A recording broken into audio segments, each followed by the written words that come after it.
isip ko ba't ganto? Ginaganapan ko lang na natural, tsaka inagapan ko na mautal nilawan sinugal, ginapang minahal. Katagalan natutunan ko rin tumagal, tsaka alam ko naman na inaabangan na sanang tabangan yung papakawalan para di naabangan. Kaso nga lang pala ba naman ang alabang kinalakihan na galingan ng galingan, kaya nakasanayan ko makabuo na madiin. Di ko na malayo na malayo na malayo na palayo, narating matay ako na pailing. Mga naniwala di ko pwede biguin, di ko pwede pakitaan na bitin. Mga tingan na kalang busugin ko pa din kahit kabisado na kalitiin. Alam ko na may mata na nagbabantay kung paano ako sasablay, matyagang nag-aantay kung kailan ako tatamlay at lalaylay. Yung mga laway na makita ako na mahina, umay na manira, ngalay na manghila, kasi nga walang pinakitang hindi pa matay.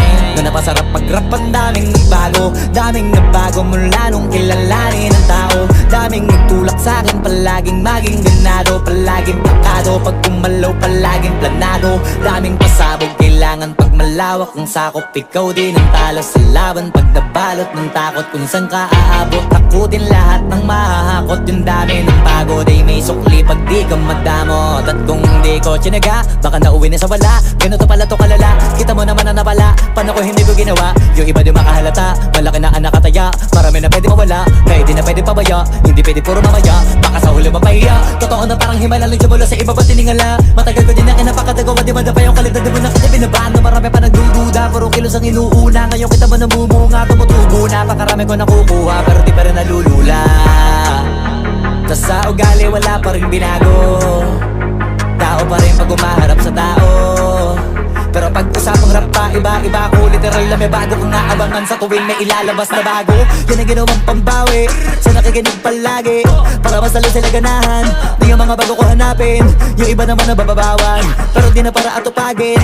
Di kasi nila maunawaan, naimbulsa ko pinapalalim. Kahit pa paano naman naganap ako paunti-unti, gumalaw ng Pinoy, hindi maitatanggi. Iba din na laking munti, pila may hanting-hanting. Sa galing may malayong kunting na naging kambing. Sa dami ng hinahin na putahe, pwedeng akalaing malaking kantin. Yung iba nakahalata na sa pangalan at laka, nagiging malala bigla, lalo pag babaliktad na bignasa. Pag gumagawa, ginagawa, magagawa, maiba lang ang lasa. Para maipakita ko din na din ako gumagawa na basta-basta. Ngayon lalo pang nananabik, kasi meron ang bumabalik. Gagawin ko pa rin ang gagawin. Ngayon saan pa kaya ko neto dadalhin?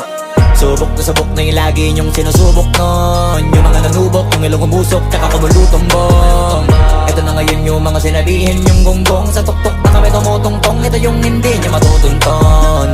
Tsaka randam nyo na rin pataas, kamay ng pataas kada labas, kahit hindi madalas, palakas pa rin ang palakas. Sa amin natong palabas, mabanas kaya nang mabanas. Pagkausap ang Pinas, pasok kami dyan, hindi na mapapalabas. Huwag ka na magtaka ba't nangyari at papano, kasi kitang-kita nyo naman malinaw pa sa klaro. Sarili na lang ang tinatalo, oo wala nang iba halata, kasi nga nung yung uso na iba, o diba yung iba nabura.